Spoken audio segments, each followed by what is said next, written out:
I was born and raised in Alder Point, California. It's like the tip top of California. It's the Emerald Triangle. Okay. Who raised you? My mom and my dad. Yeah. Any siblings in Yeah, I there? had 2 brothers, and like I had the perfect childhood. Like I probably couldn't have asked for a better childhood. Like, always busy. Oh, I didn't know we were like considered poor. Because we had all the big gifts at Christmas. We did sports. My parents were at every school function, sports function. We weren't ever hungry. We didn't ever, What'd you guys do for fun as kids? It was like the whole town. Like we did sports. Yeah. We were really big into sports. We lived in the middle of nowhere where there was like, I think, 1 stop sign. Oh, gotcha. Yeah, so. Was it like forest? What was It's the Emerald Triangle where the redwoods are. Okay, gotcha. Right there, yeah. Okay. So did you guys get out there and Oh yeah, we did camp and all everything. That stuff? Awesome. Yeah, we were never bored as kids. Oh, gotcha. And you did high school and stayed up there? Yeah, I did homeschooling. I didn't like the high school. It was too far of a distance on the bus and everything. But I graduated, went to college, got my CNA. Yeah, and then I had my daughter, and then she was molested, and then I just went downhill after that. And I've been on and off drugs and working in rehabs when I was clean and still going to school. And then I decided to move out of California, and I went to Reno. And that's where I met my fiance, Joe, in Reno. And out of the blue, he's like, we're going to Seattle. Are you coming or you staying? And I was like, oh, I guess I'm coming. Guess you're coming. And then we moved up here 3 years ago. And on December 16th, he was murdered in the tiny homes on right across Ballard Bridge. Yeah. Wow. So. In Inner Bay. Yeah. Wow. Sorry. And so since then, I've just been wondering, like, they took the trailer. Who's they? The tiny homes, they took it to towing for some reason. Was the trailer in the lot? Uh-huh. In the tiny home lot? And did he pass away there in the trailer? No, he passed away at the hospital. Oh, gotcha. But he was shot inside the tiny homes. But that trailer was your guys' trailer? Yeah. And they took it? Yeah. And now they're like refusing to even help me, and you guys took my trailer, like we were living in it. Yeah, shelter. There's like 2 of us. Why are you just... They won't return my phone calls. When I'm there, they say they're busy. Oh, we have to talk to higher up. Well, who's higher up? Yeah. So. If you're open, I want to go back a little bit. I got 2 daughters, and they are the world to me. Yeah. And so when this incident happened, you said everything went downhill. Yeah. Tell me more. If you're just open. my mom took custody of my daughter, and Gotcha. my mom, for some reason, like, it doesn't matter. I was doing good, clean and sober for 7.5 years, making $150 an hour working. Like, What was the degree you said? CNA. It's a certified nurse's assistant. Gotcha. I do Okay. IHSS work. Gotcha. Just whatever, but I was working independently for the most like wealthiest family of Humboldt County. They own the mill there, and my mom refused to let me see my daughter unless I paid her rent and her truck payment every month. Like, for some reason, my mom just, and I've done nothing but like tried to gain her acceptance and love my whole life. And like, when I got with Joe, he was just like, you know what, your daughter's gonna be 18 soon. There's like documentation that you've tried and tried and tried. Just wait until she turns 18, and then you can show her everything. Like, you weren't an absent parent. Like, you tried, but your mom's not having it. Like, even when I was clean and sober for 7.5 years, I couldn't see her unless I paid her bills. It was just outrageous. Yeah, I mean, to use a kid for leverage. Yeah, like that's, she does. She's done it her whole life. It's So, rough. you know, I used to like feed into it and get really angry, and now I'm just like, I just ignore it. Yeah. I don't know, but my guess is your relationship with your mom is not the best right now. It's never been good. Yeah. And so eventually, so you went to Reno with that boyfriend? No, my cousin. Your cousin. Gotcha. And what was in Reno? Just out of California. Just to just to do something different. Yep. Yeah. Gotcha. And you're still working and all this kind of stuff? Or? No, when I went, because my client died. Okay. And when you work in that field and you have so many, because I specialized in like dementia and sundowners, and Yeah. eventually they're all going to pass away. Yeah. And all my clients passed away, but that one that I had for almost 7 years, it drained me.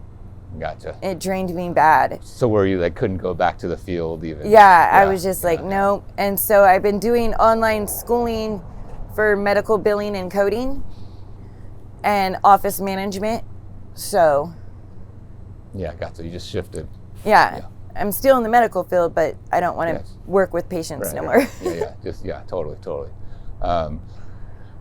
And then you said you moved back to California or Seattle. Seattle up here, from Reno. And what was in Seattle? He loved fishing. Okay, gotcha. He wanted to be anywhere near water, so he loved the fishing up here, and so he was like, let's go. And in Reno, were you housed? Yeah, we stayed in they have hotels down there that you can rent for the week or the month. Okay, gotcha. So yeah, we were housed down there. Yeah, but that system of hotels and motels is like on the verge, kind of a little bit. Yeah. And then when you came here, did you have a place? No, actually, we got a rooftop tent. A rooftop tent? What's that? It's like a tent that goes on top of your vehicle. Oh, yeah. They're super nice. Yeah, like a truck or something. Yeah, I've seen those, or even a car. Oh, it goes on cars. Gotcha. Yeah, and we got one of those, and then he found a free trailer somewhere, and we just kept upgrading until we got into the tiny homes. Gotcha. And then in this time, are you in contact with your daughter? She won't let me. Oh, gotcha. Wow. But like every 6 months I write a letter, and I have like a stack of letters, and I send it to my brother so he can keep it safekeepings until the time I give her all the letters. Yeah, how old is she now? She's 13. Okay, yeah. And you have zero contact? 0. And your dad, is he around? Huh? Is your dad around? Yeah, my dad, he's around, but it's just, it is what it is, you know. I know I've tried, and, you know, I don't want to force her out of my mom's house, you know, because that's stability for her, even though it's not the best for me, it is for her. Yeah. So, again, I have 2 little girls, and of course it's like, you think of the kid first. Yeah. What's best for them, right? And so, yeah, that's a good point. But and yanking her from the only home she's ever known would just be irresponsible for me. It'd be selfish. Yeah, it's tricky. It's tricky because I hear this longing. Yeah. But it's also she's stable, she's home. happy. Yeah. And that's what matters. Right. So. Yeah. Well, let's see. So you were living in this, what do you call it, a rooftop tent? Mm-hmm. And then you got into a tiny home. Well, we got a trailer. Or a trailer, okay. And we stayed in that for like 6 months, and then we upgraded to a bigger trailer. And then like a year in that, then we moved in to the tiny homes. Gotcha. How long ago was this? We moved in about 10 months ago. Oh, so not that long ago. Yeah. Then he passed away like... just December. Oh, this last December. Yeah. 2024. Yep. Gosh.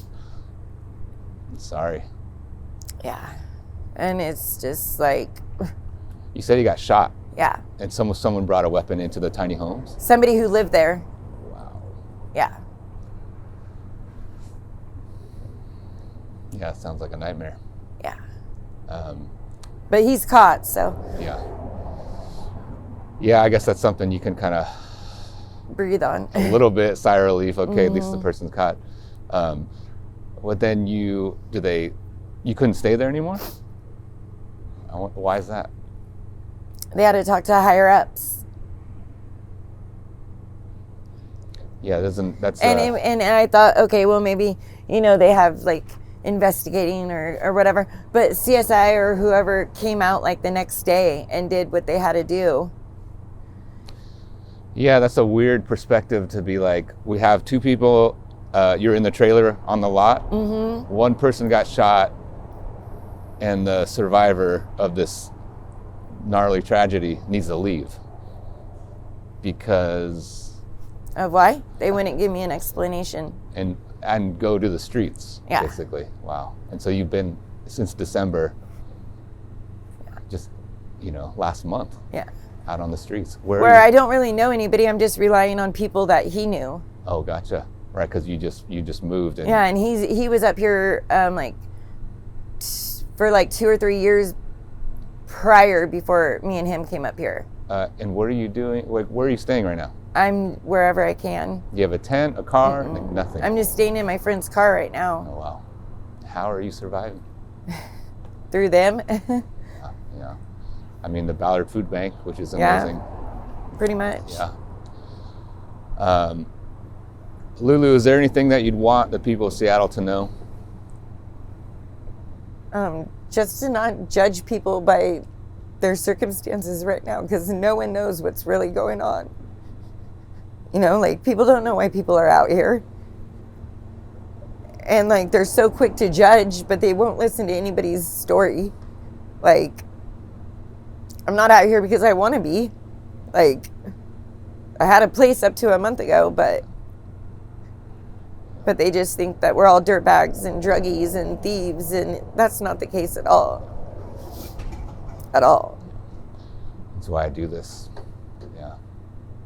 Appreciate your time. Thank you. Anything else you'd like to share? Nope, I'm just